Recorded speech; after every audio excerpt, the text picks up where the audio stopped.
केरलम रे सिगेला आतंक दूषित जल और खाद्यरु व्यापुछि संक्रमण हाई अलर्ट रे केरल स्वास्थ्य विभाग। दक्षिण भारतीय केरलम रे पुणी फेरिछि मारात्मक संक्रमणर भय। देश रे स्वास्थ्य सेवा क्षेत्र में आगधाड़ी रे थिबा ई राज्य रे एबे सिगेला को नहीं कोकुआ भय। कोझिकोडर थालाकुलाथुर अंचल जड़े 4 वर्षर शिशु कन्यार यह संक्रमण जो मृत्यु घटी। केवल कोझिकोड नुहे बरं वायनाड मलापुरम एवं कन्नूर भली एकाधिक जिले में यह संक्रमण एवं द्रुत गति में व्यापार लगी। वायनाडर एक स्कूल रे प्राय 300 रु अधिक पिला एककालीन पेट व्यथा बांती एवं ज्वर रे आक्रांत होइछन्ति, जहां स्वास्थ्य विभाग चिंता को द्विगुणित कर देछि। राज्य रे ए पर्यंत प्राय 120 रु अधिक मामला चिन्हट हो सारिलाणी। जानंतु कौन एही सिगेला संक्रमण। सिगेला हेउछि एक सांघातिक बैक्टेरिया जहां मनुष्यर अंतनली बा हजम प्रक्रिया को संक्रमित करिथाय। शरीर मध्य को अल्प संख्यक बैक्टेरिया प्रवेश कले मध्य मनुष्य असुस्थ होई पड़े। मुख्यतः दूषित जल, अस्वास्थ्यकर खाद्य एवं मैला हाथ माध्यम ए बैक्टेरिया शरीर भीतर को जाई थाए। Shigella is a type of bacterial diarrhea that can go on to become what's called dysentery, which basically is a severe colitis or inflammation of the colon or large intestine, where there are ulcers in the large intestine leading to bleeding. So the person will have bloody diarrhea. Not all of them, but many cases of Shigella tend to be mild and they may be mistaken for a regular common viral diarrhea. So the people who are at risk, in the sense people whose health can be compromised, are primarily children below the age of 5. And you might ask me why. Children have a different type of immune system. And secondly, their immune systems are not exposed to as many bacteria or viruses as us adults are. So, for example, we as adults may have in our childhood been exposed to so many different types of infections, whereas a child of 2 or 3 or 4 might not have had that exposure. So, the Shigella is infecting the child for the first time, and the child has no defense against it.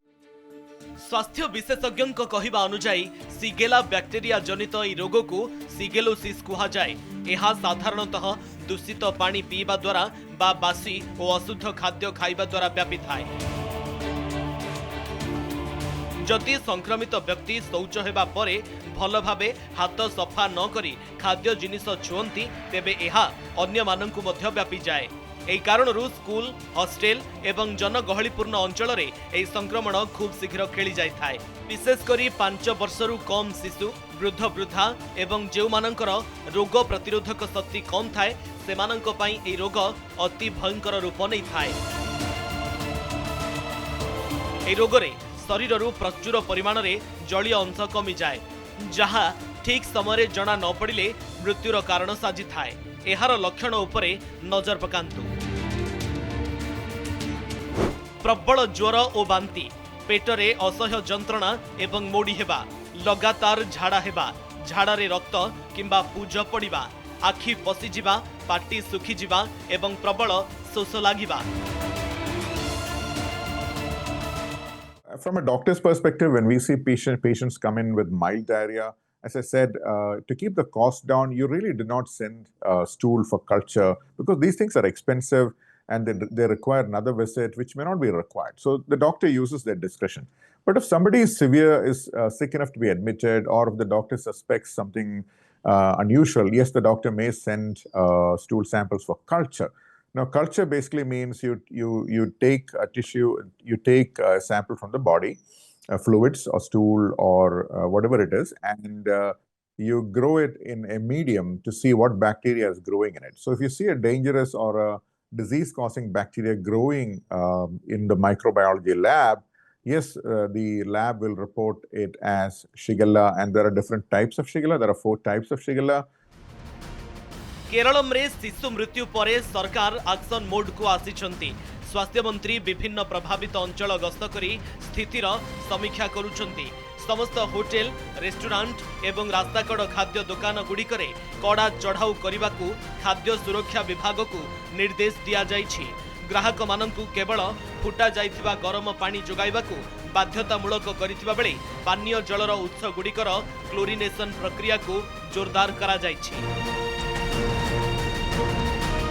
Bureau report Kanak news.